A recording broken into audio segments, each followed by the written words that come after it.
তৃণমূল নেতা দুলাল সরকার খুনের পর আতঙ্কে ভুগছে শাসক দলের নেতা নেত্রীরাও। দলে রয়েছে গোষ্ঠী কোন্দল, মেনে নিলেন জেলা তৃণমূল নেতা। মালদায় তৃণমূল নেতা দুলাল সরকার খুনের ঘটনার পর নিরাপত্তা বাড়ানো হলো রাজ্যের মন্ত্রী তাজমুল হোসেনের। অন্যদিকে আতঙ্কে ভুগছে শাসক দলের নেতা নেত্রীরাও। তৃণমূলে গোষ্ঠী কোন্দল, মোটা টাকা খাওয়া নিয়ে কোন্দল। এবারে বিরোধীদের মন্তব্যকে সমর্থন করে বিস্ফোরক মন্তব্য তৃণমূলেরই সাধারণ সম্পাদক তথা মালদা জেলা পরিষদ সদস্যের। তৃণমূল নেতা বুলবুল খানের বক্তব্য, তৃণমূলের মধ্যে যে গোষ্ঠী কোন্দল রয়েছে, বিরোধীদের এই অভিযোগকে তিনি সমর্থন করেন। ভাগবাটোয়ারার একটা আছে, ভাগবাটোয়ারাকে নিয়ে গোষ্ঠীদ্বন্দ্ব তো আছে, না থাকার তো গোষ্ঠীদ্বন্দ্ব তৃণমূলে আছে। আপনি মানছেন গোষ্ঠীদ্বন্দ্ব আছে? অবশ্যই মানছি গোষ্ঠীদ্বন্দ্ব আছে। আমাদের ক্ষতি যা করে আমরাই করতে পারি, নাহলে বিরোধীর হাতে পশ্চিমবাংলায় কিছু নেই। আমরা যে মনে করি বিরোধী কিছু নেই, বিজেপি আস্তে আস্তে পশ্চিমবাংলা থেকে আউট হয়ে যাবে এইটুকুও আমরা জানি। তবে আমাদেরকে, আমাদের দলকে একটু কড়া স্টেপ নিতে। কেমনভাবে স্টেপ নিতে বলছেন দলকে?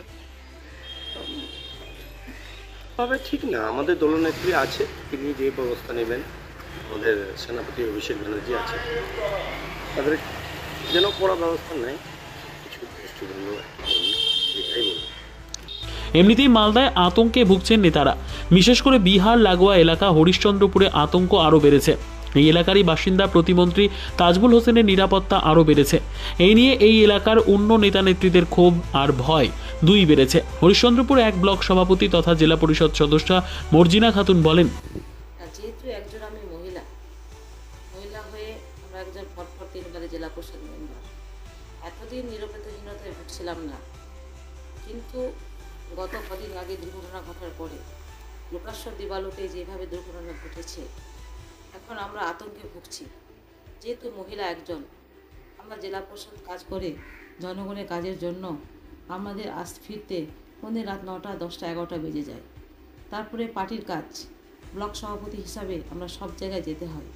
সেজন্য আমাদের একটু ভয় লাগছে যে রাত্রে আসছি, কখন কি দুর্ঘটনা ঘটে যেতে পারে। কোনোদিন আবেদন জানিয়েছিলেন নাকি? আমি তো গত বছরে আমাদের এসপির কাছে আবেদন জানিয়েছিলাম সিকিউরিটি দেওয়া হোক, যেহেতু আমি জেলা পরিষদ রাত্রে আসছি মহিলা হয়ে, তো আমি কিন্তু কোনো সাড়া পাইনি। শাসক দলকে আক্রমণ করেছে বিজেপি, সিপিএম, শুরু হয়েছে রাজনৈতিক তরজা। বাস্তব কথা তো, এরা প্রথমে বিরোধীকে আক্রান্ত করত, বিরোধীদেরকে আক্রান্ত করতে করতে এমন চরম পর্যায়ে পড়ে গেছে যে নিজেরা নিজেদেরকে দেখে ভয় পাচ্ছে, এক গোষ্ঠী আরেক গোষ্ঠীকে দেখে ভয় পাচ্ছে। তৃণমূলের মধ্যে শুধু নয়, শুধু পশ্চিমবঙ্গের মধ্যে শুধু নয়, তৃণমূলের মধ্যেও কেউ সুরক্ষিত নয়। এখন এক তৃণমূল আরেক তৃণমূলকে দেখে ভয় পাচ্ছে, কারণ এতগুলো গোষ্ঠী তৈরি হয়ে গেছে। আমাদের পশ্চিমবঙ্গ তথা মালদার এরকম কোনো ঘটনা ঘটেনি। আমাদের বামফ্রন্ট থাকাকালীন দীর্ঘদিন কংগ্রেস জেলা পরিষদের দায়িত্ব ছিল, কিন্তু তার আমলেও এরকম কোনো দিন হয়নি। এখন পশ্চিমবঙ্গের মানুষ কেন, তৃণমূলের নেতারাই নিজেরা নিজেদের এই মানে বলে নিজেরা ইসে ভুগছে, যে নিজেরাই নিজেদের মানে পাচ্ছে না, পাচ্ছে না। মালদা থেকে তনুজ জৈনের রিপোর্ট, আপনার নিউজ।